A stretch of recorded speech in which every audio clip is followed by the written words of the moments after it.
Hey friends, welcome back to my channel. Hey friends, editing Haley here. So I did try a little bit of a different audio setup for today's video and it didn't quite work out how I was hoping. So I just asked for your patience for today's video and I'll be back to my normal audio settings in the next upload. Anyways, let's get right back into the video.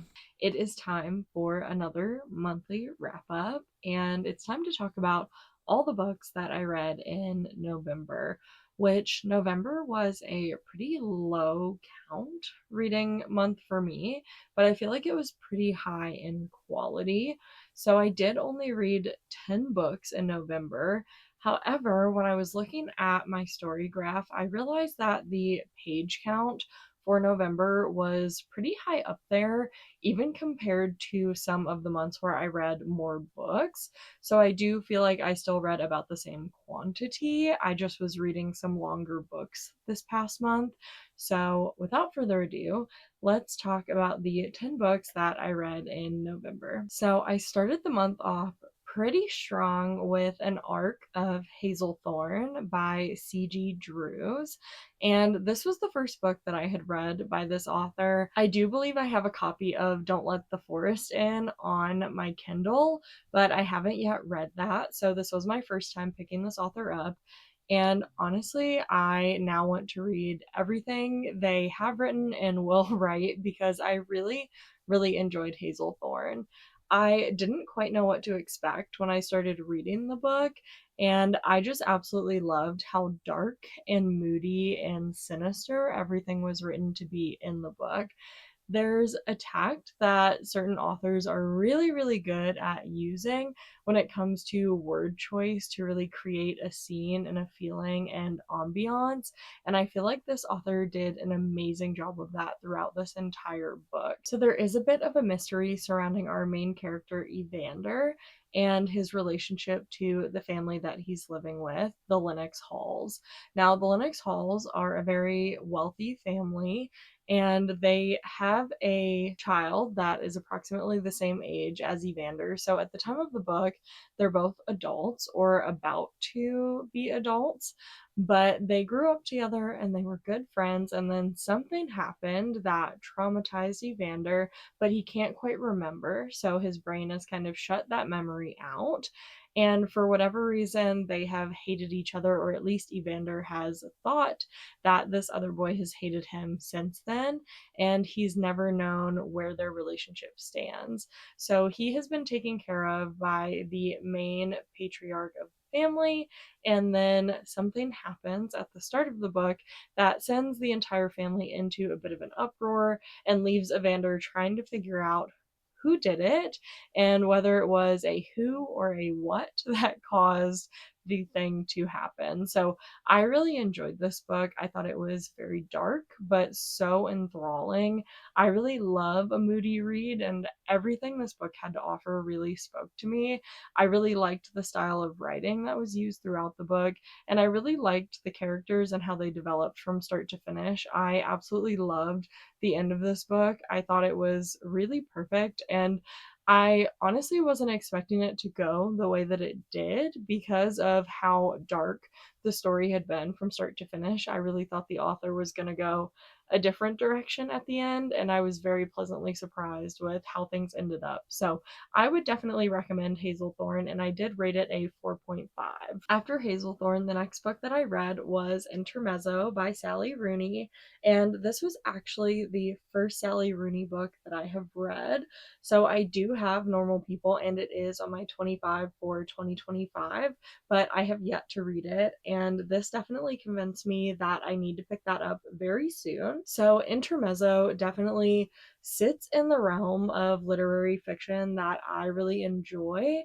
I love books that are deep character studies that deal with difficult topics, and I really felt like this book hit on so many points from start to finish that were really moving. There were definitely times that this book made me tear up, and I thought it portrayed a very realistic look at life and the challenges that can come along with life. from start to finish. So this book deals with a lot of different topics, some of which are very difficult. There's a lot of talk about grief and the way that different characters are handling their grief. The two main characters that we're really following throughout the book are two brothers who are dealing with the loss of their dad in different ways. And they're trying to find their relationship as they go through that process as well. And not only are they trying to explore their relationship with each other, but they're also reevaluating their relationship with their mother, with their loved ones in their lives, whether that be romantic partners or friends, as well as with themselves. So, overall, I really, really enjoyed this book. I thought it was really beautifully done. And like I said, I'm really excited to read more of what Sally Rooney has to offer. I definitely would recommend this, especially if you're a fan of literary fiction. I could definitely see how you probably either really enjoy or really don't enjoy Sally Rooney's books, but I would say if you're a fan of literary fiction and character studies, this is probably a book that you will enjoy. So I really enjoyed this and I rated it 4.5 stars. And after Intermezzo, I did read another arc, and this book was actually included in my continuing series vlog that I recently uploaded on the channel. So if you want to hear more in-depth thoughts about this and a little bit more conversation about the first book compared to the second book, I definitely would recommend to head over to that vlog. But the third book that I read in November was Shadow Play by L.R. Lamb. And like I said, I was fortunate to receive this as an ARC as well. And I have received the third book, Masquerade, as an ARC. So I'm very excited to get into that. But I was a little bit let down by the second book based on where I thought the plot and the story were going to go at the end of the first book, which was Pantomime. So, the end of the first book is pretty jarring. It's very dramatic. There's a lot that happens for our main character at the end of the first book. And I really, really enjoyed the first book as we follow Micah really discovering themselves and learning how to navigate relationships with those around them and also to find their passions and really, really just learn how they fit into the world around them and how they want to shape who they are as a person, as well as there's a magical aspect that's kind of happening in the background that they're starting to learn more about throughout the book.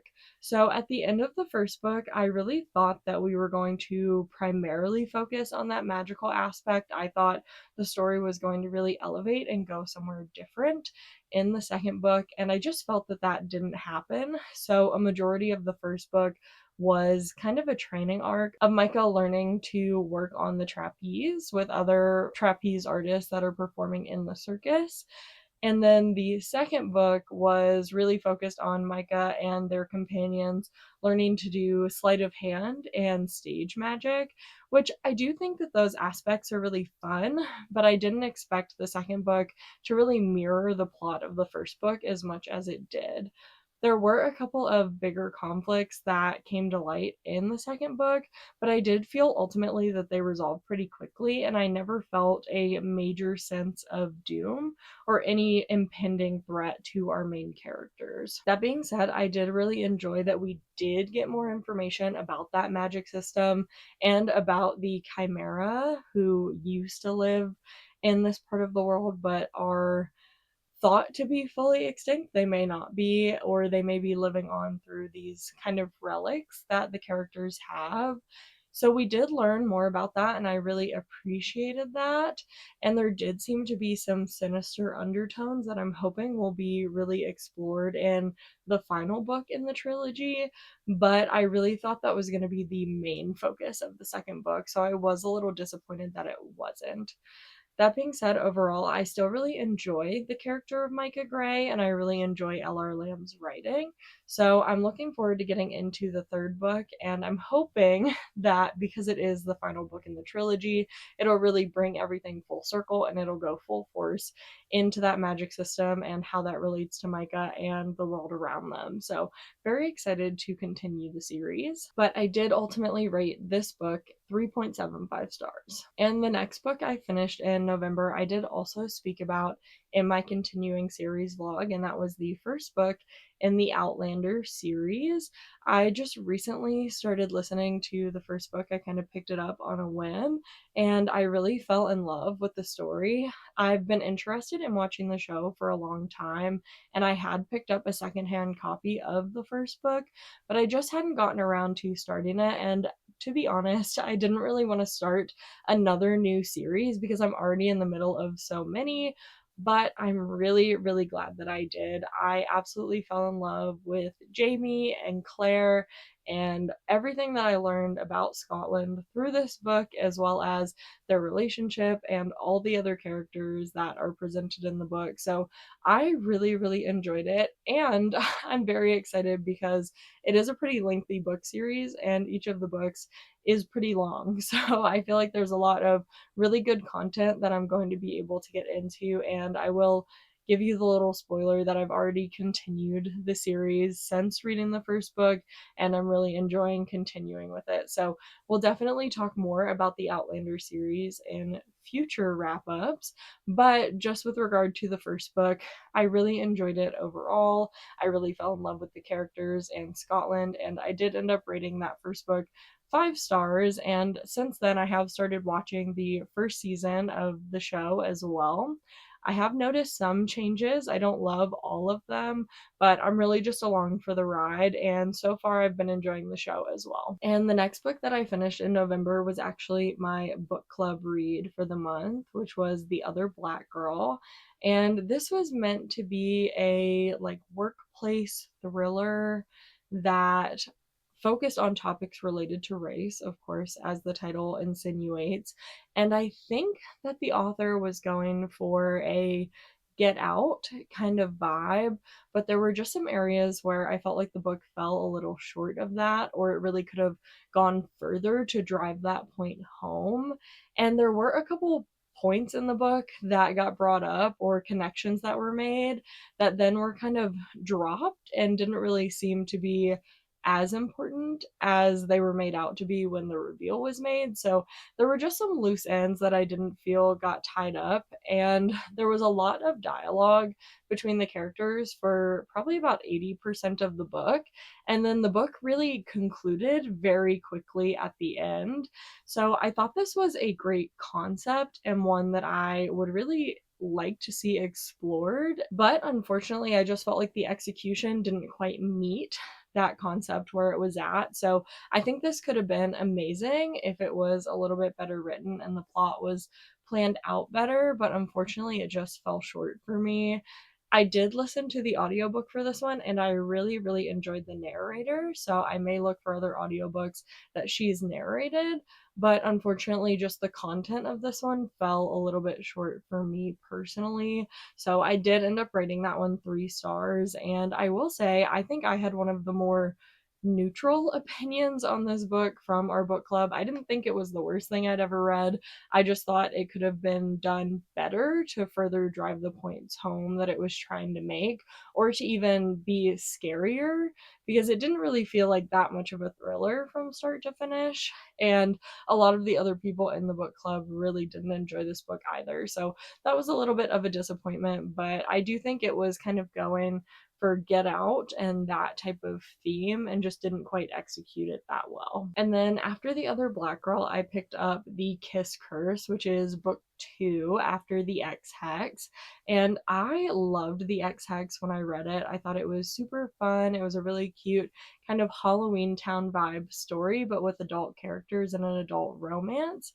And I really loved that. But unfortunately, The Kiss Curse also fell a little bit flat for me this month. I still really love Graves Glen and the town that this story is set in, and I still really like a lot of the characters, especially the secondary characters in the area that help to set the scene.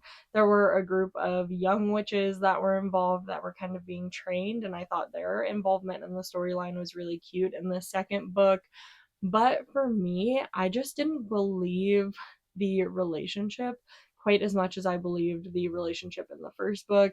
And after I hit about the 70% mark of this book, I felt like the last 30% of the book was pretty dominated by smut, and that really took away from the characters' relationship and any of the conflicts that were actually happening in the book.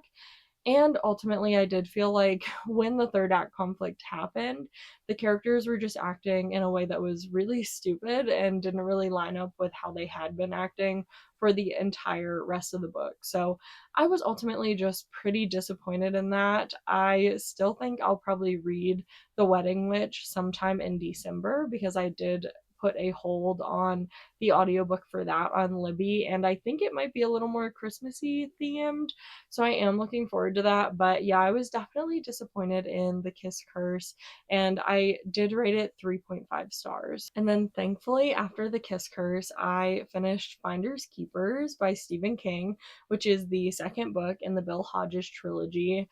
And I don't want to say too much about it because I don't want to give anything away. I did also cover this one in my continuing series vlog, but I absolutely loved Finders Keepers. I thought that the crime that they were following was really interesting, and I always love the way that Stephen King builds plots and then brings them together. I think that the way that he does that is so satisfying, especially in his crime thrillers. And of course, I really love the characters of Bill Hodges, Holly Gibney, and Jerome. And I was really happy to be back in another book with them. And I will say, the way that the second book ended, I immediately had to pick up the third book, and I did. So we will definitely talk about that in a minute.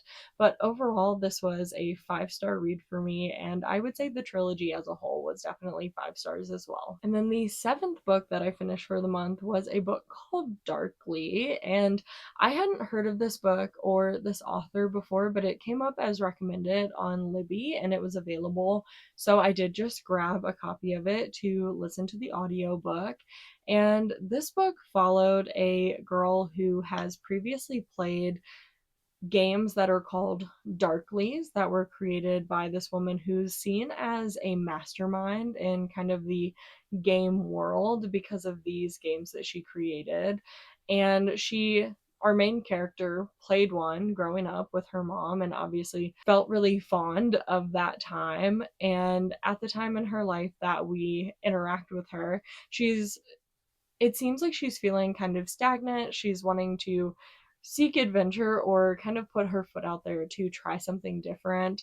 And she applies for a scholarship from the Darkly Foundation, which I don't think it's too much of a spoiler because there would be no book if she wasn't one of the people that was selected. So she is one of the few that are selected for this scholarship. And once she joins with the other teens that are selected, they start to realize that there is a lot more afoot than just a scholarship, and they are going to have to play a Darkly that has never been played before. So I thought this book was super interesting. I really, really enjoyed the concept and I liked the characters as well. I thought that it was really interesting from start to finish. And at first, when I started listening, I was really kind of taken aback that it was about a board game. I wasn't sure how the author was going to make that interesting. But it was so interesting once I got into the story that I was just dying to know how the mystery that they were trying to solve, as well as how the game they were playing would be resolved and how they would escape safely from everything that they were going through. So I really enjoyed the book. I don't think it was a perfect book by any means, but for a book that I had not previously heard about and hadn't previously read anything by the author, I was really pleasantly surprised. And I definitely would recommend it because I know personally I really like high stakes books. When I think of things like Six of Crows, where you have a cast of characters that are trying to perform a heist or overcome an obstacle together, I really enjoy those types of books and tend to feel like they're very fast paced. They're the types of books that I reach for when I want to break out of a reading slump. And I feel like this book fits pretty squarely in that category, but has a different take on that type of topic. So I would definitely recommend Darkly in that category if that's something that you enjoy. And for me personally, I felt like there were some similarities between this and Caraval, and I actually enjoyed the writing in this one and kind of the take in this one a lot more than I enjoyed Caraval when I read that. So personally, I would recommend Darkly, and I did end up rating that 4 stars overall. And then the second to last book that I finished in November was End of Watch, which is the third book in the Bill Hodges trilogy. And as soon as I finished Finders Keepers, I immediately downloaded a copy of this on my Kindle. I was going to wait until I went to the bookstore because I was planning to do a birthday book haul kind of over Black Friday weekend.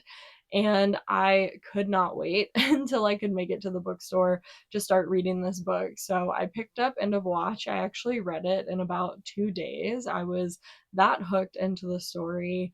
And I definitely don't want to spoil anything because if you are reading the books, I feel like this last one is pretty full circle and covers some pretty crazy things. So I don't want to spoil it at all. I just want to encourage you to pick up all 3 books in that trilogy because I absolutely love them.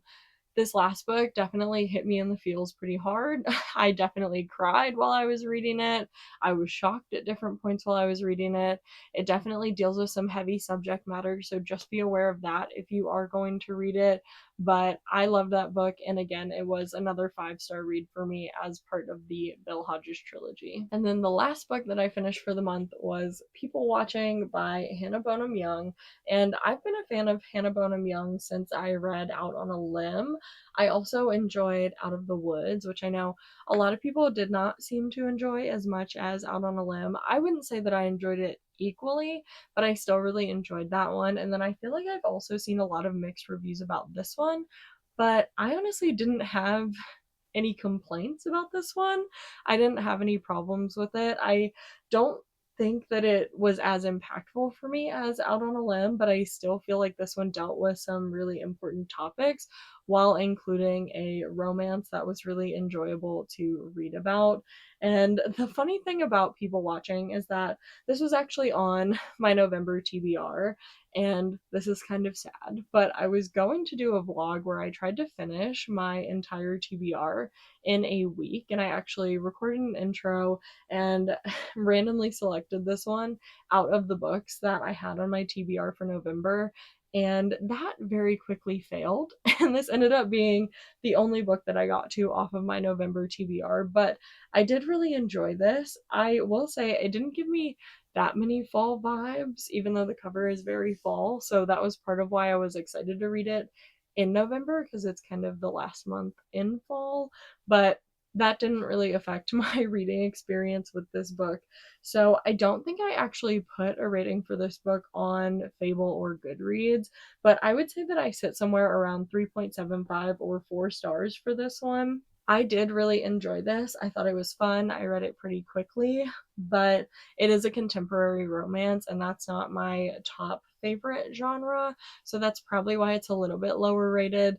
But overall, I did enjoy it, and I would still recommend it if you're someone who enjoys contemporary romance. I thought this was really cute, and I really appreciated the topics that it dealt with and how it followed along with the characters, really helping each other through those things and encouraging each other to grow as individuals, which I think is something that this author always includes in her romances that I really appreciate. But that covers all 10 books that I read in November. So it was a lower reading month for me compared to the number of books that I typically read. But with 2 of the 3 books in the Bill Hodges trilogy being finished during this month, I feel like I had a really great reading month just on that alone because I absolutely loved that series and it has more than solidified Stephen King as one of my favorite authors. And I did overall enjoy most of the other 8 books that I read this month as well. So let me know down in the comments if you've read any of these 10 books and what you thought about them, or if you had a favorite book that you read in November, make sure you drop it down below. As always, thank you so much for watching this video, and I hope to see you in the next one. Have a great day. Bye!